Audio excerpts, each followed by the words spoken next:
It's time for Real Talk with Cndy Barber. Stay tuned for conversation and information from her special guest. Now sit back and relax and enjoy Real Talk with Cndy Barber.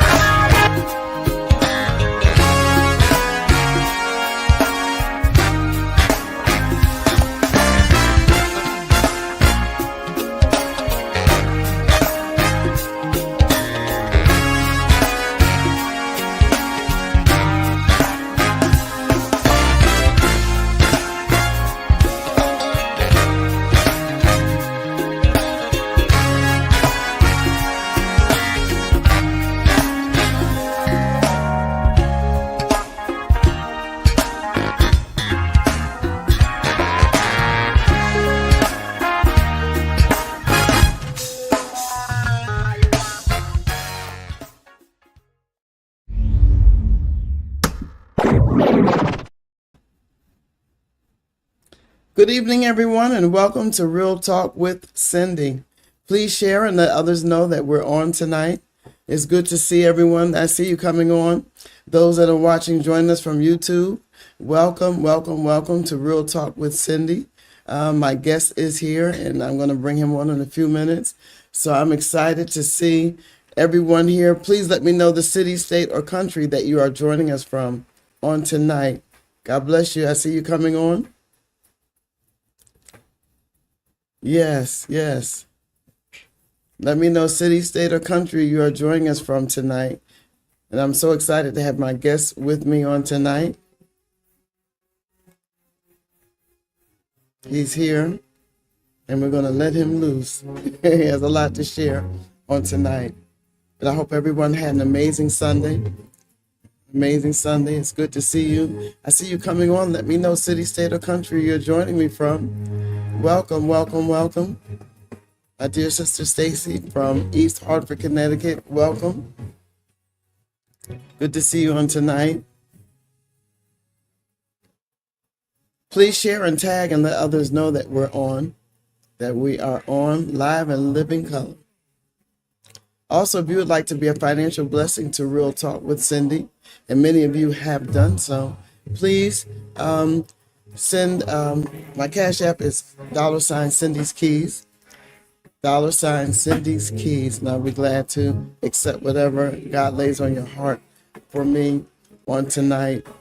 Also, if you're interested in advertising and you have an event that you'd like to advertise your business or something you're doing at your church, send the flyer to me to miss.cndybarber@gmail.com. I will be glad to share it with the world. I'm excited. I have over 190 videos on my YouTube channel, so please join my YouTube channel and catch up with all what God has been doing with Real Talk. Good evening, Jewel from Chesapeake, Virginia. God bless you. Thank you for joining me on tonight. Sister Brenda, thank you. You're from Philadelphia. I thank you so much for being here on tonight. So please tag and share and let others know that we are here. I'm excited to see you coming on. YouTubers, God bless you. Thank you so much for being a part.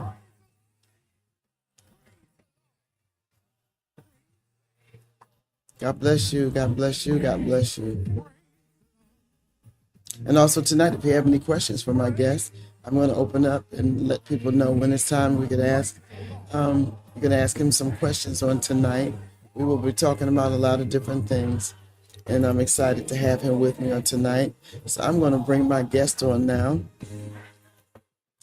Good evening, Earl Bynum. Yes. I'm so glad to have you with me on tonight. I really am. I've been looking forward to this for quite some time. You stay busy, and I'm just excited about what God is doing in your life. Thank you. Thank you. Thank you. It's good to be here. You are a legend. Oh, my goodness. You are the legend. You're doing great. I love what I'm doing and what God has blessed me to be able to do and to bring on guests like you. And you've made it so easy for me. So I just thank God for what he's doing. And so we're going to get started with talking about Earl Bynum. Now, let us know when you started, I know you're a singer and you're a songwriter as well. So when did you begin your music journey? What age were you? God. I think I was 5 years old. Five? And I think hello to because you called your name Jewel. It's one of my singers. Really? And God for her being here. Yeah. But 5 years old, Dad. They the table at playing the piano and singing and she'll they be a complete grown person with ADHD. Okay. Now they're saying that we have an echo. Yes, echo. Why? Okay. Okay. Let's see. I keep hearing myself. Okay. And I don't hear it on this end. I hear it on and Okay. I hear it on my end, and I don't know. I don't have two, so I don't know what it is. Right. Is he still echoing? Someone can let me know. 1, 2, 3, 4, 5, 6. 1, 2, 3, 4. It's on my end, but I don't know. And she said yes. Interesting. It is. Because I definitely don't hear it on this end. Even if it's still an echo. Yeah. Jules said yes. They said yes, still echoing. You turn your volume down just a little bit. Would that help? I did. I can try going and see what else I do. I do hear the echo now. Yeah. Someone said try your volume. Well, let's see. She said worst echo. Got it. What about now? Okay. Let me mute myself and see. I do hear the echo now. 1, 2, 3, 4. I can't hear you at all. I put my mute. I muted myself. So let's try it again. I'm going to mute myself and see if you can talk. 1, 2, 3, 4, 5, 6. 1, 2, 3, 4, 5, 6. Let's see. So I'll just have to keep muting myself because they said they don't hear the echo when I mute. So go ahead, Earl. Okay. Well, I grew up, and hopefully you shake your head if you can hear me. You can hear me, I'm assuming. Okay. So at 6 years old, my parents literally bought a piano, a grown person piano, 88 keys for me, and I crawled up to the piano and started playing my first song. And I can't even remember what it was, but I do remember singing my first song in church, and I probably was between 5 and 8, and that was "Do Lord, Lord, remember me, oh, do Lord." And what a time that was. And I was so short that they would stand me up in a chair, and the wooden chair, because I grew up in a Pentecostal church, of course, and we would just go for it. And that's where it all started. And of course, the church I grew up in, the pastor, they just believed that if you could sing, play anything, they didn't care if you were in the wrong key. They threw you out there and you learned how to do it. That's so true. That's very true. So talk about. So what I'll do is I'll mute myself and then I'll mute you. So when did you begin?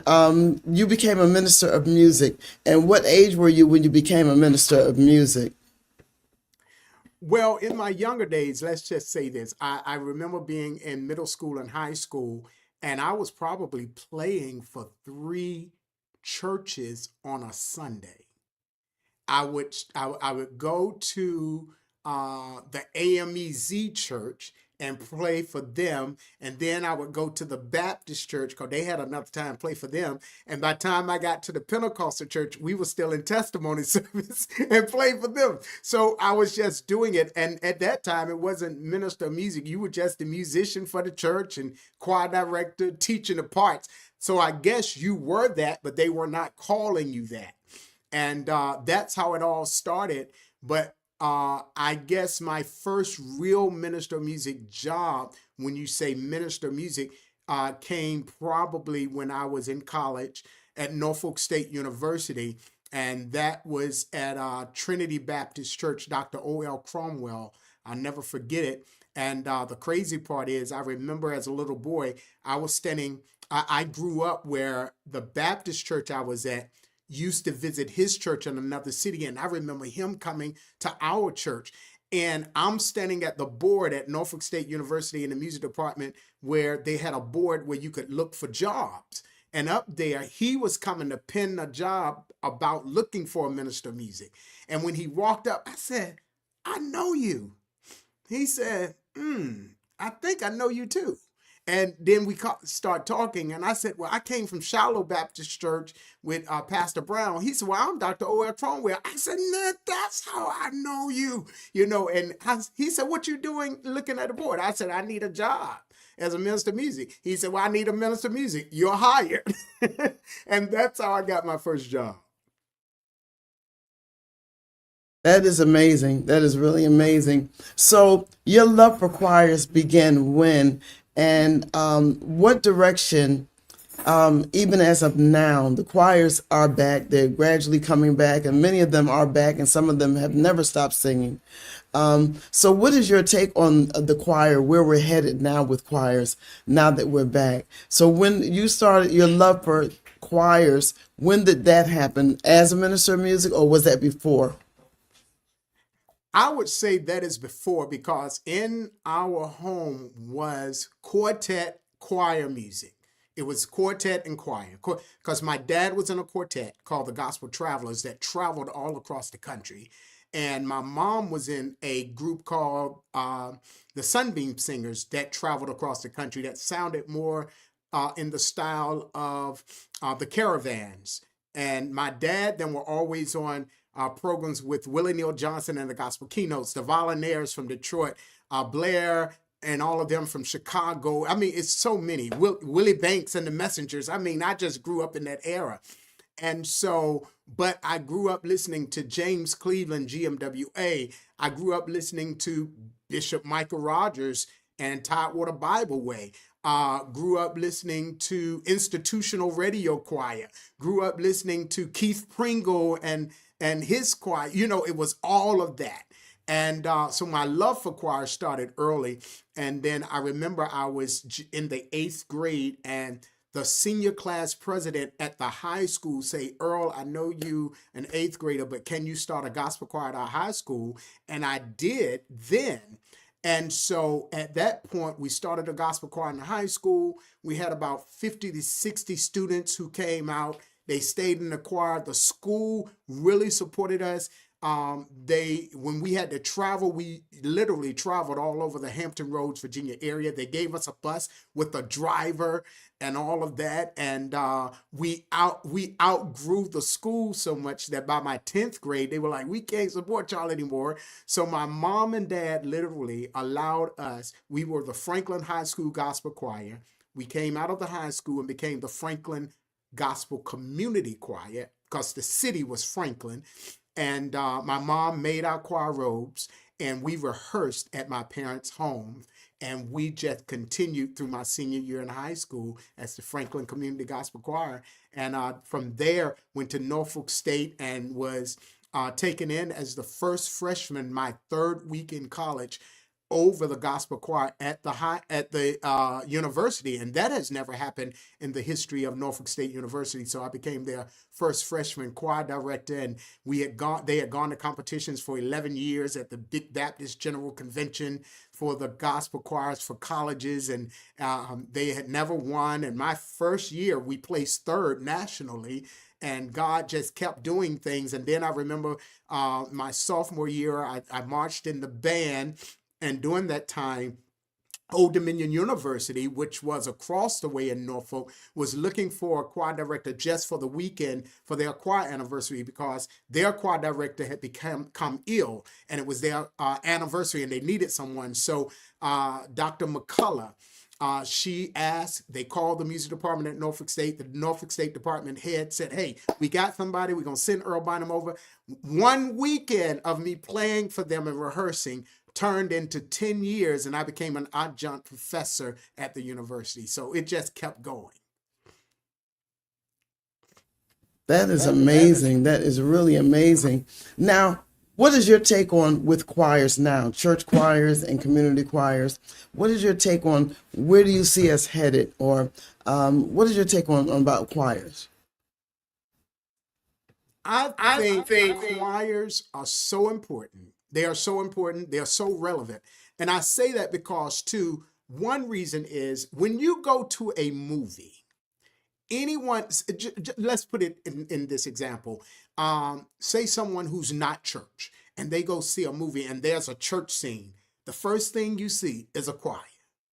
So it's important because even those who may not be church, if they go to movies, and everybody like going to movies, they see the church choir. So it's important for that reason too. But I think the church choir is also the foundational structure of music in the church. It is. Nothing wrong with praise and worship, nothing wrong with praise and worship leaders, praise and worship teams, but I still believe that the choir is the foundation to church and church music as a whole. So I think it's important that we grab hold to that. Don't let it go. It is important. There are people who may want praise and worship, and that's fine. But there are people who also want to hear choir music every now and then. And it's a way to make both of them work. I agree with you. I agree with you. We have a question here. Somebody said, "What's up, girl?" You see who it is?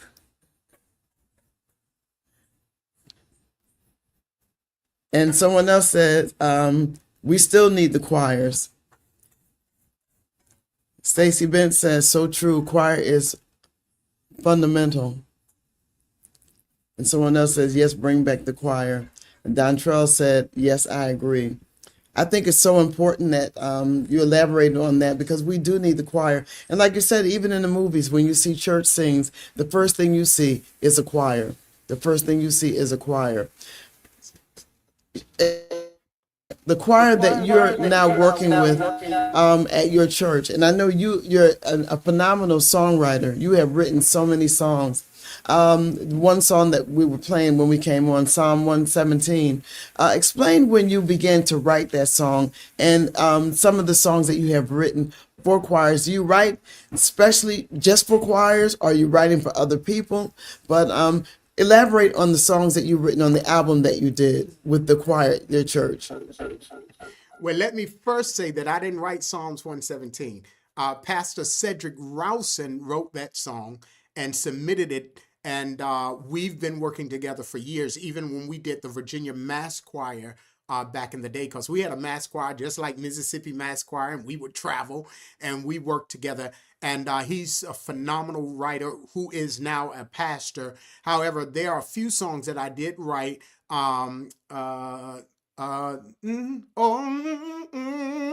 know tunes, but I don't know lyrics. I know he loved me. Yeah. But I do write quite a few songs, and I've contributed to that album. Of course, I was the producer of my church choir album, which is Bishop K.W. Brown Presents Earl Bynum and the Mount Unity Choir. And that record, I think we put about 10 songs on that record, and I may have written about 3 of those, and others were from contributors who sent us songs. And because we probably got about 40 submissions for the record.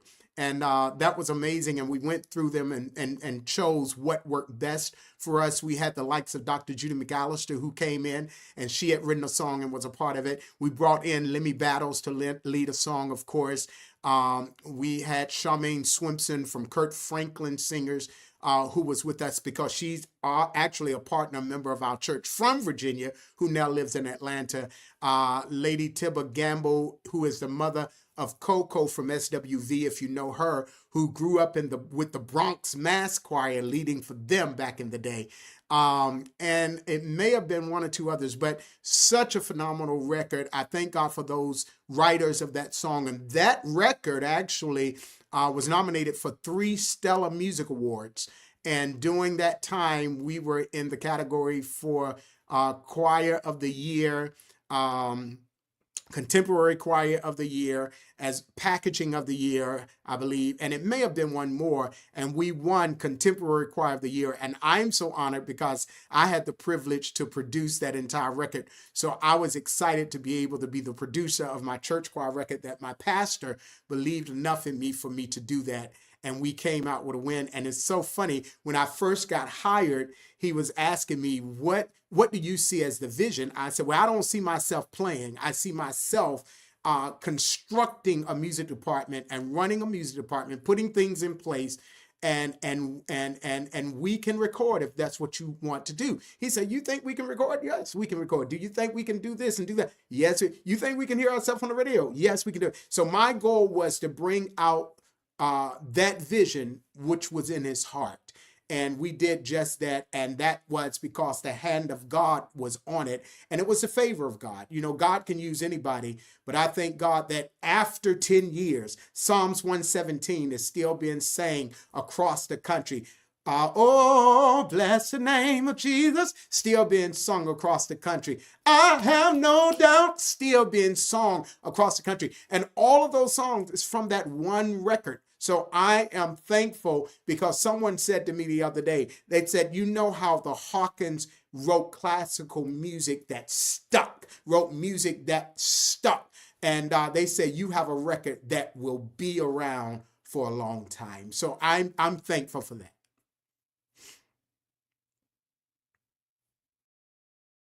We have a question here, and that's so good, Earl. That is really good. Who would you say are the top 5 choirs that have impacted the gospel world, and why? That's really hard to say. It depends on how far you go back, I would say, because some people may say if you grew up in Church of God in Christ, that it's Church of God in Christ.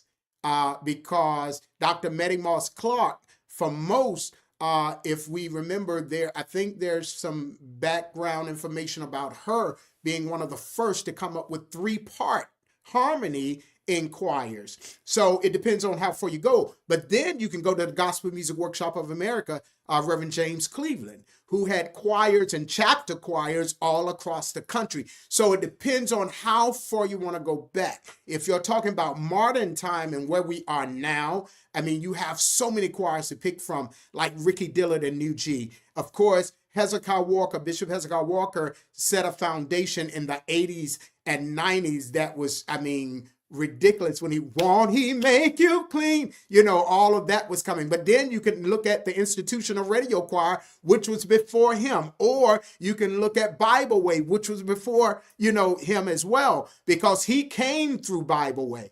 And then you can go as far as John P. Key and New Life and all that they did. So it depends on the era in which you look at. And then you can go all the way to Detroit and say Thomas Whitfield and the Whitfield Singers, you know, or you can go to Chicago and pick so many churches from Pastor Clay Evans and so many others. So, you know, it's really hard to pinpoint the top 5 because there's so many depending on the era in which you grew up. That's so true, because it's so many to choose from. And then Milton Brunson and the Thompson Community Singers. So you have so many out of Chicago. There's so many to even choose from. Orlando Draper, so it's really a lot to to choose from. But yeah, you hit it right on the head. And it depends on the era. Like you said, depends on the era. So as far as songwriting, what got you really involved in songwriting? What really got me in songwriting is ownership. Ownership and being able to control what happens with my songs. I think it's important that we control our music and be able to say what we want to happen with it and how we want to make those splits happen, be it publishing or whatever we decide to do. I think it's important that we try our best to build a catalog. We know that now more than ever.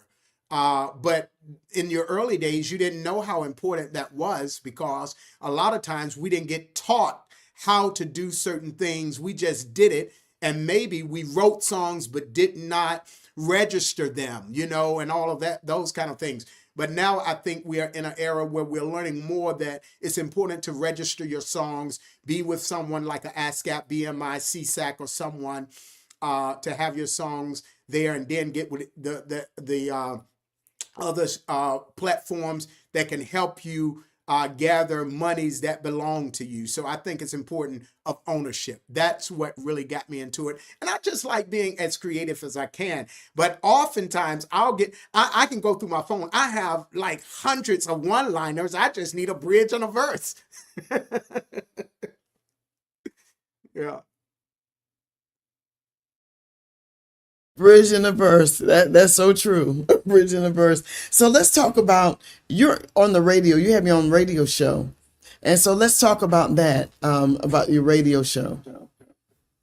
Well, I'm excited about being in radio. Now, I got in radio in an era where you had to have your FCC license, and people probably don't even know about that anymore. But you had to have your license to be on radio. So I was proud to get my radio license back in the day. I've been with Rejoice Musical Soul Food now 20 years, which started with ABC Disney. ABC Disney, for those who don't know, had a gospel network, which was called Rejoice Musical Soul Food. They decided they didn't want gospel anymore, and Mike Chandler out of Virginia decided, hey, let me find some partners. Let's buy this from ABC Disney, and he did, and he acquired it. And Mike Chandler is one of, I don't know how many African-American owned networks in the country that also give independent artists an opportunity and a platform. And right now, Rejoice Musical Soul Food, Rejoice Networks probably have about 160 stations that either carry the format of our shows or either carry a show. You have On Stage with Earl Bynum, which is a weekend show. You have the Dorinda Clark Cole show, which is a weekend show. You have the Dietrich Hatton show, a weekend show. So we're weekend shows, but you also have shows throughout the week. Mike in the Morning, who is the founder of that Rejoice Now and the CEO and president. You got Cedric Bailey's show, who is a multi-winner of radio announcer, Stellar Award radio announcer, who is a producer of my show. We got the Dottie Peoples show as well. And you have the Tracy Morgan show and the Tamaya J show. So we got some great talent there. And so, I'm excited about my show. Again, it's called On Stage with Earl Bynum. It's on every Saturday, 10 a.m. Eastern to 12 noon on Saturdays. And you can hear it anywhere. You can get the Rejoice app, or if there's a station, a terrestrial station that plays in your area, you can hear that way. And then on weekends, we are on other stations, but I know on Sunday morning, the show is in South Bend, Indiana on the R&B station as the gospel show, one of the gospel shows. I didn't know that. That's amazing. I know Mike Chandler. He's good people. I remember Mike some years ago.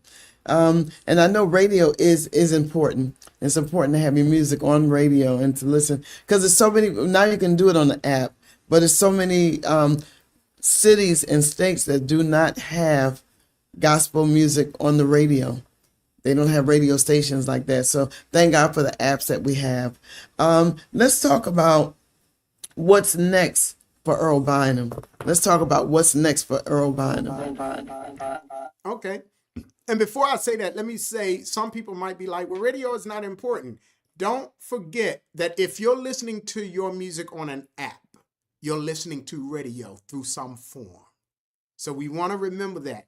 You are streaming from somewhere for radio through radio. So let's never forget that. Sirius XM in your car, radio. All of that is still radio. So it is important to have radio. Even though we have all of these digital platforms that we can put our music on, we still, I think it's important for radio, especially if you're looking to chart as an artist. So I wanted to say that to those independent artists. If you're looking to chart, and then charting allows you to also put yourself in position to be nominated or get into the position to be nominated for the Stellas and the Grammys and the Doves and all of those things. So that's why that's important. Now, with all that said, I forgot you said what's next. What's next for Earl Bynum? Well, I'm excited because many may not know I have a digital interactive magazine that's going on right now. It's called On Stage with Earl Bynum Digital Magazine. And that's just like On Stage with Earl Bynum Radio. So that's a part of branding. That's happening there. But the digital magazine, it's free. People don't have to subscribe. And I'm excited about that because that's in collaboration with dailypraisetv.com.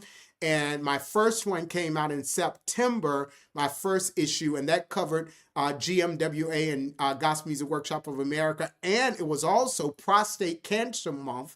And because I was diagnosed during that time, we focused on that as well. And then we do every 2 months. So then our next issue focused on J.J. Harrison and Vashawn Mitchell.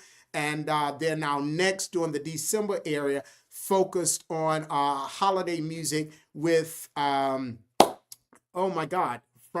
Angie Stone, because Angie Stone wrote a Christmas song, her and a young lady from the area here who wrote, and why I can't think of her name, and I know her very well. I hate when that happens.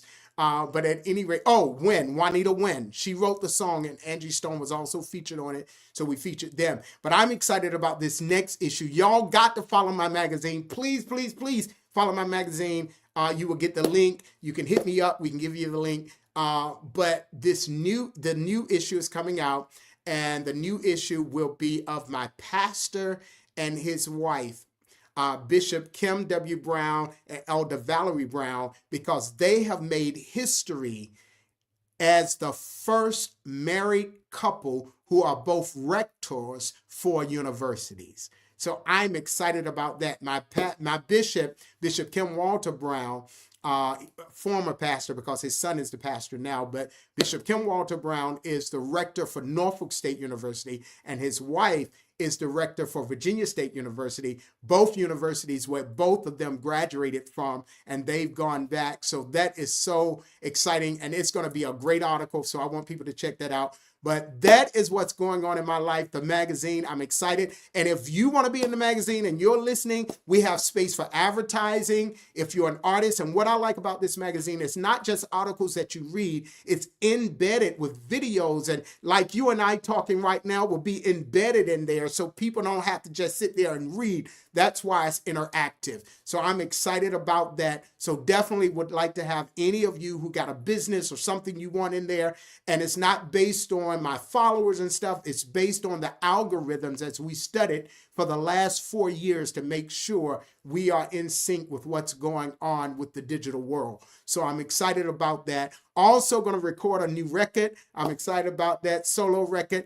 Our church choir got a record we're working on to complete and have out some stuff for you guys. My son, Earl Bynum, got some stuff for him because he is on my label, which is El Rey Entertainment. So excited about that. And so we may be signing some other people, don't know, just seeing what God says. But new music is coming. and I'm excited about that. And anything else, had the chance to be a part of a movie, and more of that is coming. And now that is on a digital platform where you can see the movie actually, and called New World Order. So I'm excited about that, The Dark Prince, and being featured in that. As the worship leader in the church scene. So, there go another church scene. And, but I'm excited about that. So that's what's going on in my life. I got a TV show that people may not know about that I've put together, also called On Stage with Earl Bynum TV. Again, it's about branding. And that show I thought about 20 years ago with what happens after Dr. Bobby Jones. And the good thing about that, Dr. Bobby Jones gave me his blessings. I talked to him first, and he was ecstatic that I did it. And so I've done one season, it's completed, and the half of the second season is completed. It is not released yet, but you can go to my YouTube page, which is The Real Earl Bynum, and see the pilot of the first season. I had no idea. I knew you do a lot of things, and people are saying congratulations. My sister Robin is saying congratulations to you, that you're doing so much, and it's wonderful. I had someone on here. He is a independent gospel artist, Henry Hall. He has an amazing group, and he's interested in putting an ad and on stage, the Earl Bynum, the digital magazine. And so I'm excited about what God is doing in your life. Also, one more thing before we close. You were a part of the Virginia Gospel Radio Announcer Guild. And as well as, are you associated with a conference with Philip Carter as well? Now that conference is no longer. It used to be, we used to have a conference every year. That ceased right about during COVID time. But I don't know if people know and ever heard of GAG, Gospel Announcers Guild, which is a part of the GMWA. It's an auxiliary of the Gospel Music Workshop of America, which is the auxiliary that deals with radio, influencers, record labels, artists, and all of that, where the chairman at that time was Al Hobbs, if you remember him, and Bishop Sam Williams.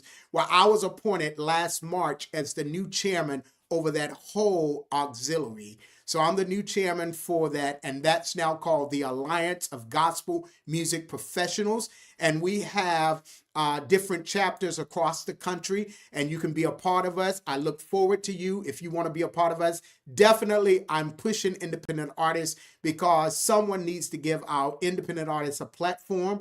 So if you want to be a part of us, there's a part where you can be a part of the national. If there is not a chapter in your area, we have it now where you can be a part of the national, and we have some I guess you can say some goodies that come with being a part of that only you get. We will be doing seminars throughout the year that only you can be a part of because you're a part of the national. So join us. And if you email me, earlbynummusic@gmail.com, that's earlbynummusic@gmail.com, I can give you more information, send you the information. But we would love for you to be a part of that because we're getting Las Vegas in March, and we're going to Montgomery, Alabama in July.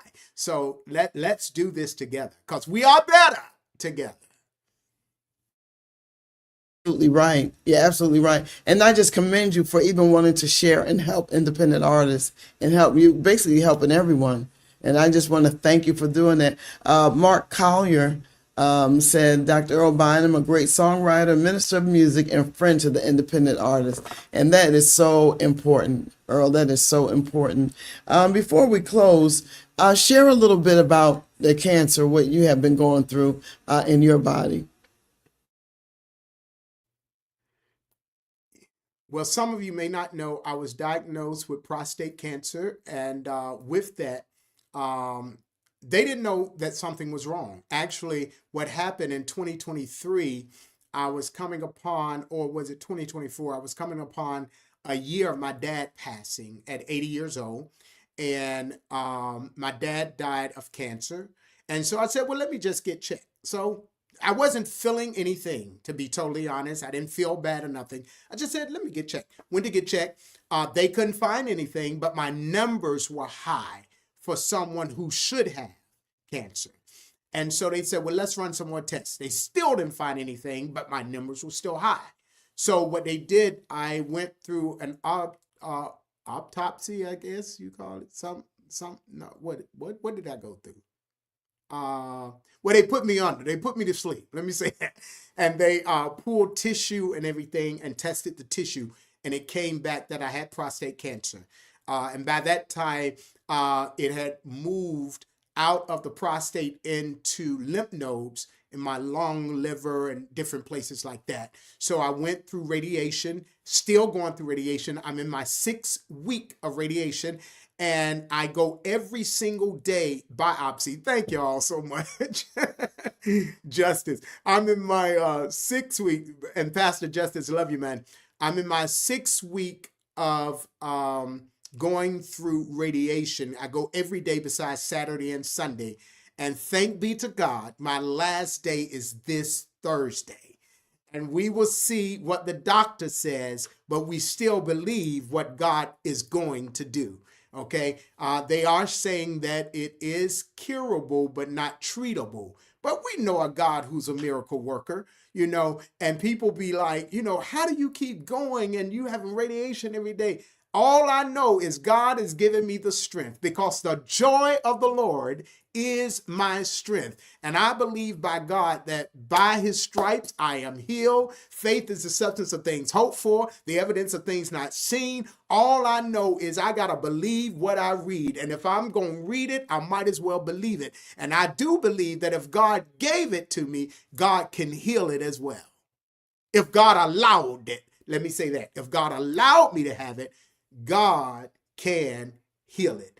And if he choose not to, and I still go through with it, it's all right. I just believe he's going to take care of me, because the work is not yet done. I do know that. I got more work to do. I had to be here tonight because it ain't over. And I have my up and down days. Sometimes I'm tired, because you go through mood swings. And for those who don't know about this, you go through so many changes because of the medicine that you're on and all of that.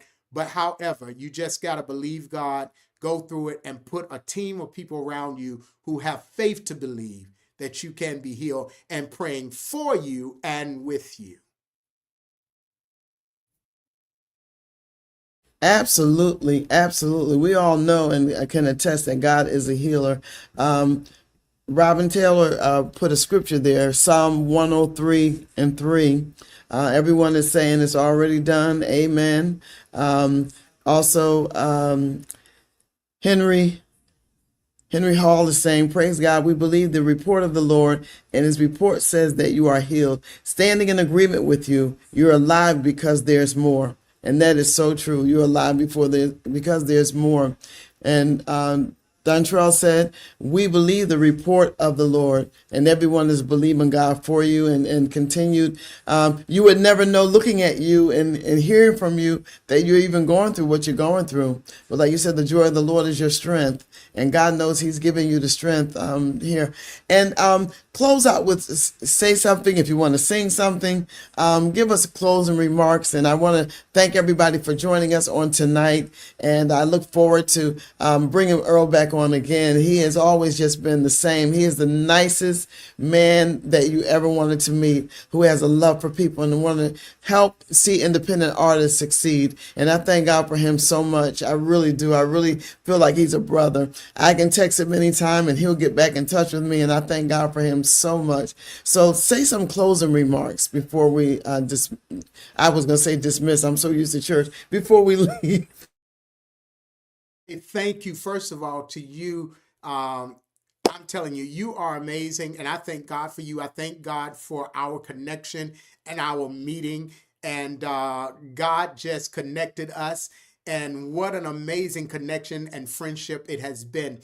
And I tell people all the time, if there's a word ending in ship, there ought to be give and take on both ends. Friendship, partnership, relationship, businessship, whatever it is. Both of those parties ought to be moving. And if you're the one always at the dock, there's a problem with that friendship. So I thank God for you. I thank God for what you're doing. I follow you, see what you're doing, even with the churches that you're leading. So congratulations on all you're doing. And don't you ever give up, even in your struggle, because we all have them. But you can do it. You're made for it. If you were not, God would not have appointed you to do it. So you can do it. So I want to encourage you tonight. To all of you who are watching, thank you so much for taking your time to be with us, because time is absolutely something you cannot get back. So we appreciate you being here, and be encouraged in whatever you're going through, because sometimes people are going through and it's unspoken. But know this, that the joy of the Lord still is your strength. And if nothing else, he already knows. And the devil might be mad because he knows there is victory at the end. I'm telling you, hang in there. Nobody beat you being you. So be the best you can be. Ain't no need to try to be nobody else, okay? Nobody beat you being you. I love y'all, and it's not just with the love of the Lord. I love y'all. And we love you too. We really do. We love you too. And thank you so much. I just get such a pleasure out of talking to you. And you just been that friend. And I just so much appreciate you and all what you're doing. We pray God's blessings be upon you and upon your healing and upon even everything that you have acquired is amazing. But I want to thank everyone for joining Real Talk with Cndy. I have more guests that will be on, and I have so many that's going to be coming on this entire year. And I thank God so much for you. And I look forward to seeing you again. We will be back next week hearing from the prophets, and you don't want to miss that on next Monday night. So I want you all to stay tuned and support, continue to support Real Talk with Cndy. And I want to say good night to everyone. And I want you to have an amazing evening. And I look forward to seeing everyone again back here on Real Talk with Cndy Barber. Good night and God bless. Thank you so very much for tuning in to Real Talk with Cndy Barber. We hope you have been informed and inspired by the conversation on this evening. You can contact Cndy Barber on Instagram at CndyRBarber04. You can email her at ms.cndybarber@gmail.com or the YouTube channel at Cndy R. Barber. You can also contact Cndy about having your event advertised on Real Talk with Cndy Barber. Cndy looks forward to you joining her next week for another informative conversation right here on Real Talk with Cndy Barber. Until then, have a great evening.